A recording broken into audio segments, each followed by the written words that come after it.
What's up, my comic comrades? As we know, Aquaman and the Lost Kingdom, which drops next week, will mark the end of the DCEU and clear the road for a new direction with James Gunn's DCU slate. And while fans have made it clear that they have moved on from the DCEU a long time ago, with each of the past 4 DCEU-related films being increasingly bigger box office busts, we're hoping that Aquaman and the Lost Kingdom can at least close out this era on a positive note. Especially considering the first Aquaman was a fun ride. Yes, it had its share of problems, but it was a good time at the movies nonetheless. The first Aquaman also introduced us to a live-action Black Manta, who honestly turned out to be one of the DCEU's best villains. And once you weigh in how cool of a character he is in DC Comics, we're curious to see how they'll close the book on the DCEU with Black Manta as the main antagonist. Either way, before we see what happens with him on the big screen, let's take a deep dive, pun intended,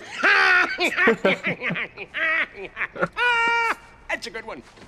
into the history of Aquaman's arch nemesis, Black Manta. Black Manta was created by Bob Haney and Nick Cardy and first appeared in Aquaman 35 in 1967. As far as his comic book origin goes, it's gonna be so weird, Aquaman in the James Gunn universe, cause like it's like there's some characters from the old DCEU which are going to be transferred to the new DCU, and I would argue like Aquaman should be transferred. It should be the same actor, but I think he'll probably not be the same actor. But he was so good as that role, and but he'll probably be Lobo. It's gonna be very weird and odd. It's not like you're changing an iconic character, but it's still weird. I don't know. Maybe it's just me, because I really liked Aquaman. Aquaman I think was my favorite in the DCEU. Probably. Yeah, I like Shazam a lot. Yeah, I think probably the Aquaman was probably my favorite from the movies they did. Now I'm just trembling.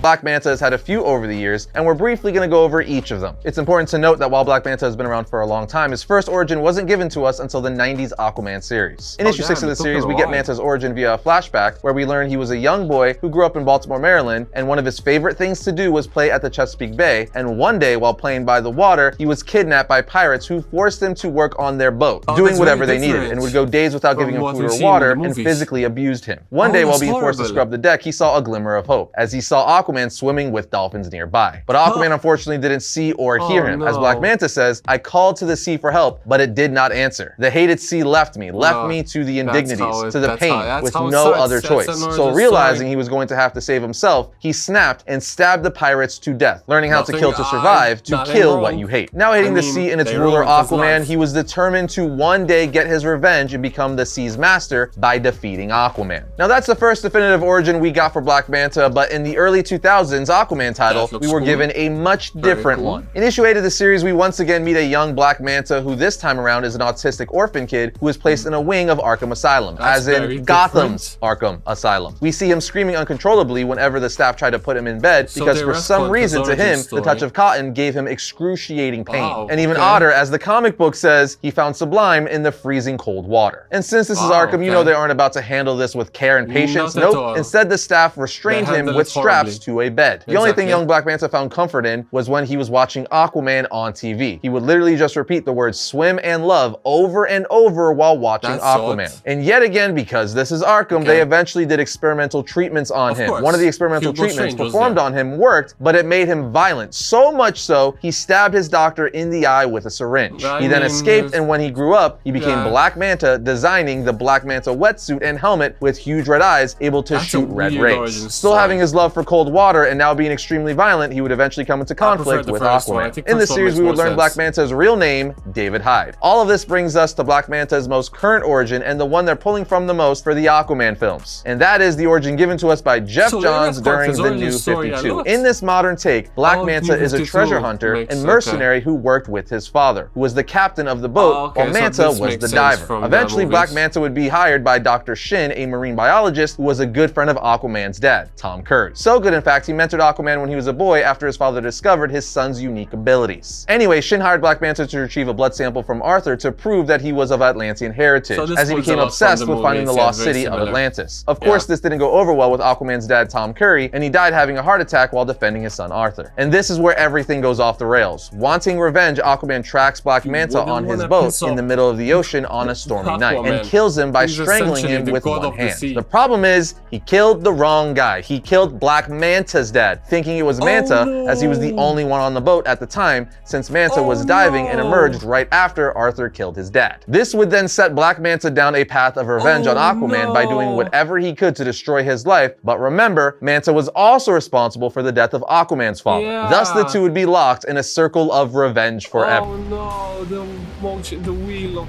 hatred, the wheel of revenge. Oh, that's so sad.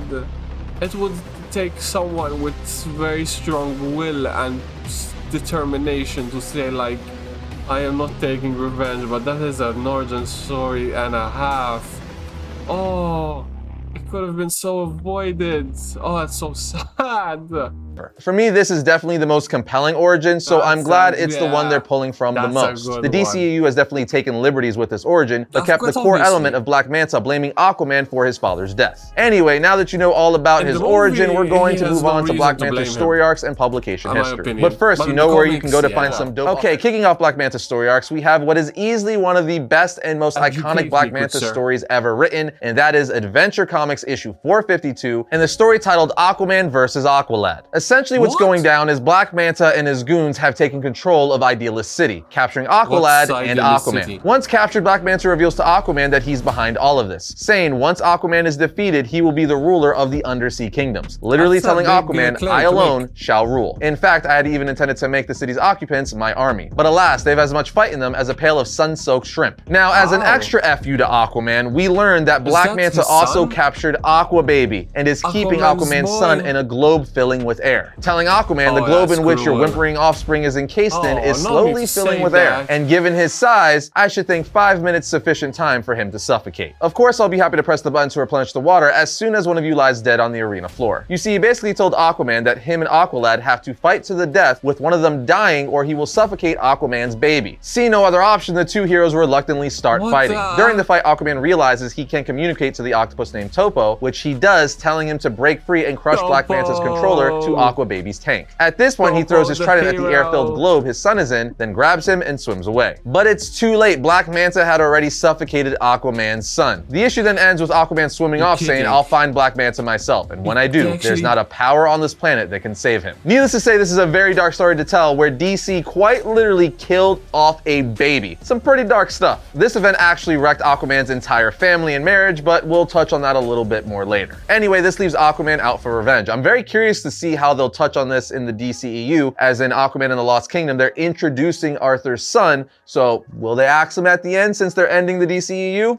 Who knows? This brings us to another epic Black Manta story, which took place in issue 23.1 of Aquaman's New 52 title. In the issue, we see Black Manta is being held at Belle Reve Prison, where Amanda Waller is trying to recruit him for a mission with her covert task force, aka the Suicide Squad. However, Manta turns her down, saying, no thank you, the only thing I want is the death of Aquaman. He then tells her the Suicide Squad, everyone knows, is a lie, Waller. You do a mission, you don't go free. You do another mission, and you keep doing missions until you ultimately die. This clearly annoys Amanda Waller, so she recounts Black Manta's origin to him, being like, oh yeah, you were hired to get Arthur Curry's blood before the world knew he was an Atlantean, before he was known as Aquaman. Aquaman's father tried to protect him from you and had a heart attack, eventually dying. So Arthur came after you, found your boat, came aboard, and in the darkness killed your father instead of you. She then shows him a picture of himself on the tablet, saying, so all of this, the Black Manta persona, the gear that lets you fight on the ocean floor, this is all about killing one man? From treasure hunter to Aquaman hunter? You can be more than that, Manta. At this point, sudden darkness covers Belle Reve Prison, causing Waller to investigate. We see an explosion goes off as the prison is being attacked from the outside, prompting a jailbreak. In the midst of the riot, Black Manta gathers his villain costume, briefly meeting Aquaman's brother Orm, whose gear is in the locker next to him. Anyway, we learn that the crime syndicate is responsible for this jailbreak, saying the world's Justice League is dead. As they gather, the villains of this world rally together by their side, and Black Manta claims Aquaman's trident, which he found at the villain meetup. You see, Aquaman is apparently dead at the hands of the crime syndicate, so Black Manta claims his trident as his own. At this point, the sun is about to rise, but if you know anything about Ultraman, he's the opposite of Superman. The sun is his kryptonite, and kryptonite is what powers him. So he flies into space to push the moon in front of the sun, blocking it, but this causes a bunch of seismic activity on Earth, which floods and washes away Black Manta's father's grave, forcing him to stare at his father's corpse as it washes away. Either way, with Aquaman dead, he sets his eyes on a new target, Ultraman, as his actions destroyed his father's grave. Next, we probably have the best battle between Aquaman and Black Manta, which took place in Aquaman Volume 4 in issues 5 and 6. In the middle of issue 5, Aquaman addresses the United Nations, publicly wanting to be an ambassador. While he's giving a speech, a voice from the coast behind him says, "Hey, Mr. King of the Seas, I have a question, and I've been waiting a long time to ask. How's the wife and kid?" And we see it's Black Manta and his Tritonian soldiers by his side, ready to attack Aquaman. But let's just pause for a second and talk about the question he just asked Aquaman, asking him, "How's your wife and kid?" Knowing full well he's the one who killed his son, and knowing what that did to him and Mira's marriage. Insane. And that is one of the keys to making a good villain, making the audience hate the character. And a comment like that definitely makes me hate that character. Loathe entirely.